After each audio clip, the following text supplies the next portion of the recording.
Kumusta po kayo? Bago po ang lahat, first things first.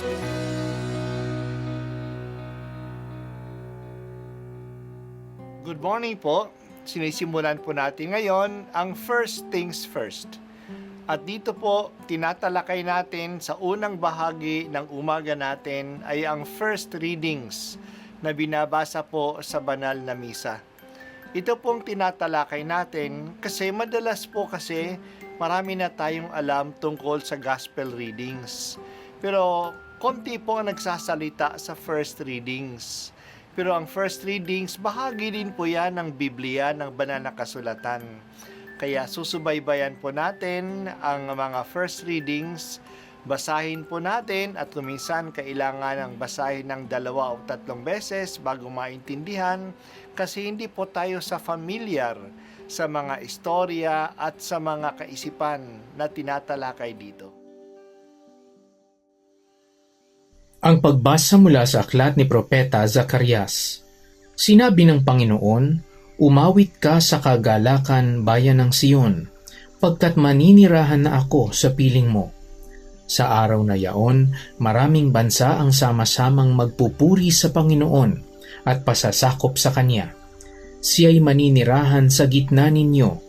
Sa gayon, malalaman ninyong sinugo ako ng Panginoon. Muli niyang kukupkupin, ituturing na Kanyang sarili at itatangi ang Jerusalem. Mananahimik sa harapan ng Panginoon ang lahat ng nilalang, pagkat siya'y tumindig mula sa Kanyang templo. Ang salita ng Diyos. Salamat sa Diyos. Kapistahan ngayon ng mahal na Birhen ng Guadalupe. Noong 1531, nagpakita ang mahal na Birhen kay Juan Diego sa Mexico doon sa lugar ng Guadalupe. Bago dumating ang pagpapakita ng mahal na Birhen, hirap na hirap ang mga misyonerong mga Kastila na gawing Kristiyano ang mga native Mexicans. Ayaw maniwala, ayaw tanggapin ng mga native Mexicans ang mensahe ni Kristo.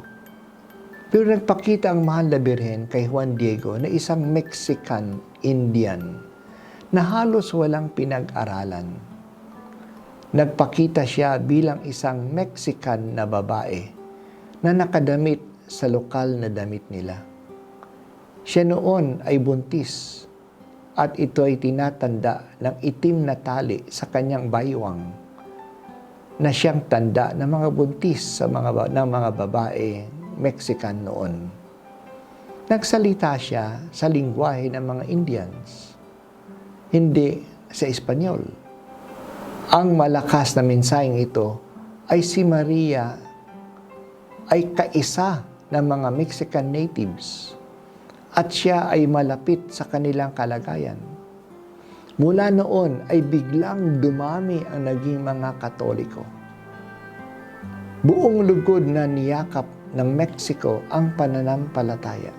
Hindi pala kakaiba ang Diyos sa kanila. Hindi pala ito kakaiba sa kanilang kultura. Dahil sa mga misyonero na galing sa Espanya, sila dumaan sa Mexico papunta sa Pilipinas. Dinala din ang debosyon sa Birhen ng Guadalupe sa Pilipinas. At ngayon siya ang naging pangalawang patron ng Pilipinas. Ang mensahe ng Birhen ng Guadalupe ay siyang mensaheng narinig natin sa sinabi ng Diyos sa pamamagitan ng propeta na si ikalawang Isaías. Mahina ka man at maliit, huwag kang matakot. Tutulungan kita. Ako ang Diyos ng Israel na magliligtas sa iyo. Iyan ang mensahe ng Diyos. Hanggang ngayon, yan ang mensahe ng Diyos lalo na sa mga maliliit na tao na parang walang nakakapansin sa kanila. Alam ng Diyos ang kanilang kalagayan.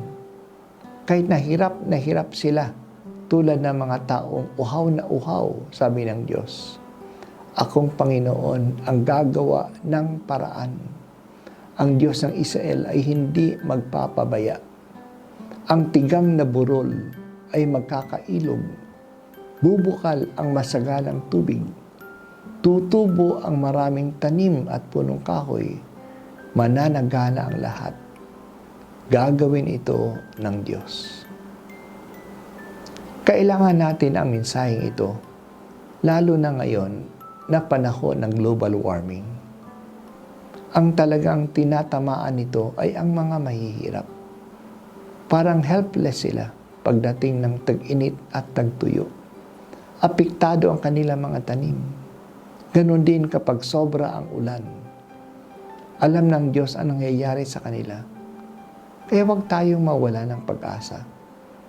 Pero hindi lang sapat na hindi tayo mawala ng pag-asa.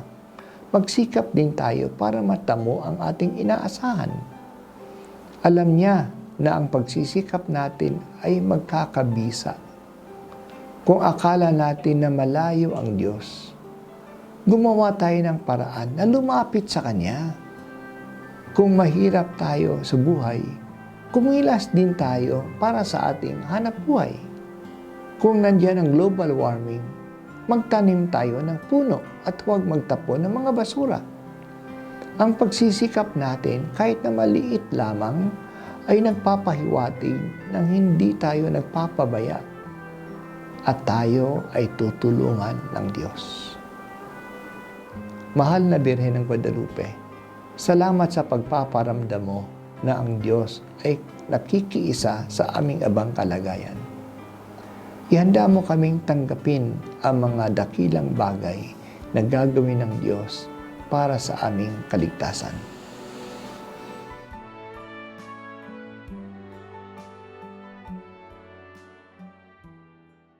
At ako po ay si Bishop Broderick Pabilio dito sa First Things First.